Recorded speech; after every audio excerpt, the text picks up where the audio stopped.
प्रतिवर्ष भली चलित वर्ष बालेश्वर जिला प्रशासन सूचना और लोकसंपर्क विभाग तथा ओडिया भाषा साहित्य और संस्कृति विभाग आनुकूल्य रे ओडिशा दिवस पालित हो जाइछि। पौरांचल स्थापित विभिन्न बरपुत्रों प्रतिमूर्ति रे अतिथियों द्वारा माल्यार्पण करा जाइतिला।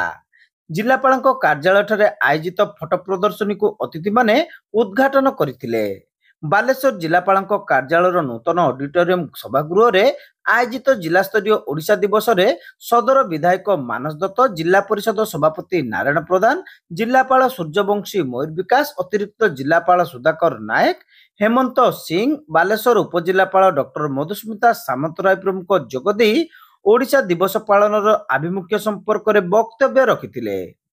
प्रारंभ में अतिथि द्वारा महापुरुषों फोटोचित्र रे माल्यार्पण करा जिबा सहित श्रद्धांजलि अर्पण करा जाइतिला। परे वंदे उत्कल जननी संगीत परिवेषण करा जाइतिला। आमे सबु भाषा रे पांडित्य अर्जन करिबा भलो, किंतु निज मातृभाषा ओडिया को भलो पाइबा तथा तार सुरक्षा और विकास दिगरे चेष्टा करिबा उचित बोली अतिथि माने मत दैतिले। यदि ओडिशा को देखा को गले आर्ट होतु, म्यूजिक होतु, हमरो भाषा भी क्लासिकल, हमरो डांस भी क्लासिकल, सेति पई सब टाइम रे हमें कही आसी कि आमे ओडिया बहुत बढ़िया एंड से कल्चर को आग ने की जीवा पई हमरो सेटा रिस्पांसिबिलिटी रहउछि। हमें ओडिशा दिवस काई के पालन करूछु कि कोन माने ये ओडिशा दिवस हेबा पई, ओडिशा सेपरेट राज्य हेबा पई हमरो जो सेते बड़े महान लोक थिले से के हिसाब रे तापे स्ट्रगल करिथिले और सेति पई आज ये डिफरेंट राज्य बनी छी।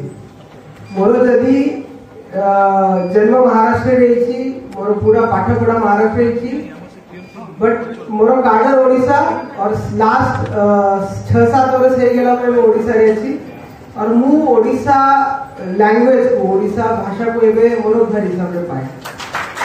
ये माने जो मोर कलिंग रे माथी अछि, उत्कल माथी अछि।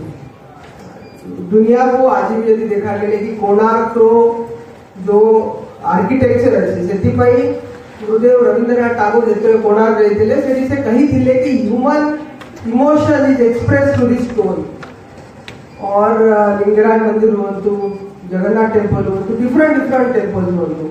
आज भी आप जानते किसी दिन तले उदयगिरी, खंडगिरी और ललितगिरी जो ओडिशार गोल्डन ट्रायंगल कह जाए सेठी आर्कियोलॉजिकल सर्वे आज पर्यंत भी जिते उत्खनन करवा कथा जिते उत्खनन चालू नुआ नुआ जिनस बाहर आसुची, whether it is all religion, Buddhism होतु, जैनिज्म होतु, हिंदुइज्म होतु, समस्त गोटे क्राइडल ऑफ सिविलाइजेशन कहले मो भाबुची रॉन्ग होबो। स्वतंत्र ओडिशा प्रदेश गठन रे ओडिशार बरपुत्र मानकर भूमिका संपर्क में आलोकपात करने सहित स्वतंत्र राज्य भाव कला, संस्कृति और परंपरा विश्व में निजर परिचय सृष्टि करि परिछि।